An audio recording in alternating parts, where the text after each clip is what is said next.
Priya Mehta is 29. She's a licensed physical therapist in Nashville, Tennessee, pulling $74,000 a year. That's not bad money. That's genuinely above the U.S. median household income. And she is, by her own words, completely financially stuck. Rent is $1,540 a month for a one-bedroom 40 minutes from downtown. Her student loans are $307 a month. She has $2,200 in a Chase savings account earning 0.01% interest. Basically decorative money. And every single month, she wonders where the extra cash went because she's not buying luxury stuff. She's not blowing it. She's just earning and earning and earning. And somehow going sideways. That's the trap. Not spending. Earning. Here's what nobody says out loud. The entire cultural framework we were handed, get a good job, earn a good salary, be responsible, is actually a very effective mechanism for keeping you in place. Not because the advice is evil. Because it's incomplete. It was designed for a 1978 economy where a single income could buy a house, raise kids, and still have $400 left over. That economy is gone, and we're still running its software. The difference between people who build wealth and people who earn wealth is not discipline. It's not a budget app. It's not even income level. It's asset formation. And there is a staggering gap between those two things that nobody in your HR department is going to explain to you during onboarding. Let's do actual math. Priya takes home roughly $4,800 a month after federal income tax, FICO, and Tennessee has no state income tax, so she's slightly luckier than someone in California or New York. After rent, loans, groceries, gas, her car insurance, and a $35 gym membership she keeps meaning to cancel, she's got maybe $600 to $900 floating. Some months less. She puts $200 into her Chase savings, feels responsible, moves on. Here's the brutal calculation. That $200 in Chase savings at 0.01% APY. After 1 year, she has earned 24 cents in interest. Not $24, 24 cents. Meanwhile, inflation in the U.S. over the last 3 years has averaged north of 4% annually. So her saved money is losing purchasing power in real terms every single month it sits there. She is actively getting poorer by saving. Let that one sit. Now flip it. Same $200 a month.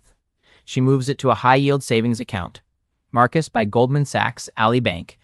Wealthfront cash account, you're looking at somewhere between 4.5 and 5.1% APY right now depending on the week. In 12 months, that's roughly $226 instead of $200.24. Not life-changing, right? But that's not the point yet. That's just the first move. The second move is where the actual leverage lies, and this is where most people completely stall out because it feels abstract and scary. A Roth IRA. Through Fidelity or Vanguard.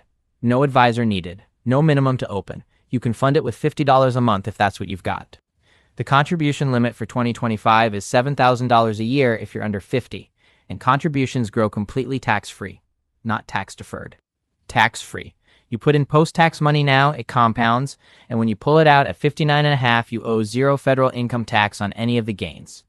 If Priya puts $300 a month into a Roth IRA starting at 29, invested in a simple S&P 500 index fund, not picking stocks, not doing anything fancy, at a historical average return of roughly 7% adjusted for inflation, she's looking at somewhere around $850,000 by 65, from $300 a month, starting now.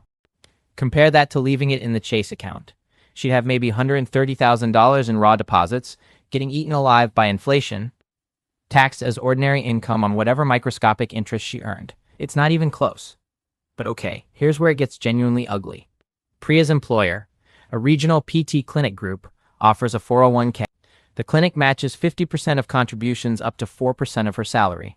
This is, in financial terms, free money. Contractually obligated free money. She would need to contribute 4% of $74,000.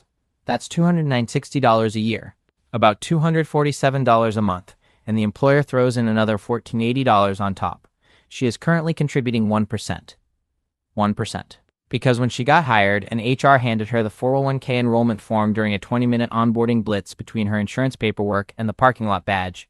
She just picked a number that felt comfortable and clicked submit. She left $1036 of free employer money on the table last year. That's not a metaphor. That's $1036 that was legally earmarked for her future, and she didn't take it. This is the blind spot. And it's not Priya's fault. This is the system working exactly as designed. Think about this for a second. The 401k was never supposed to be your primary retirement vehicle.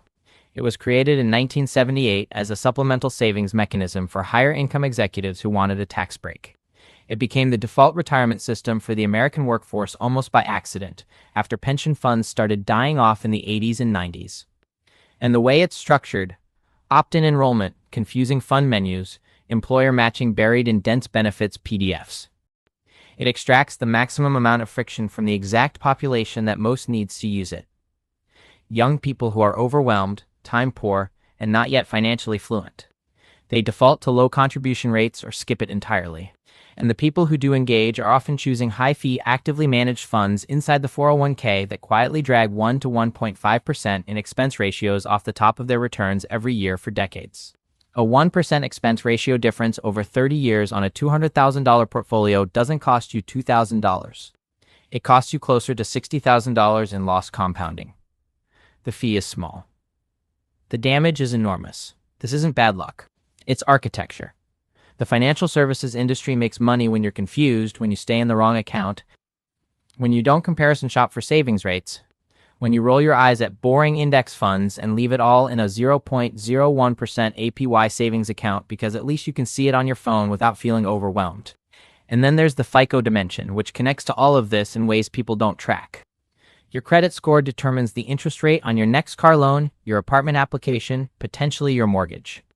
A 740 versus a 680 FICO score can be the difference between a 6.2% and a 7.9% interest rate on a 30-year mortgage. On a $300,000 home loan, that's a difference of over $100,000 in total interest paid over the life of the loan. One number. Built up over years of tiny, invisible behaviors, and most people in their 20s have no structured plan for it. They're not wrecking their credit on purpose. They just never learned how to build it on purpose. So here's the actual exit route. Not vibes, not inspiration, specific actions.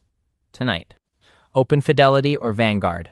Both free to open, no minimums required on a Roth IRA.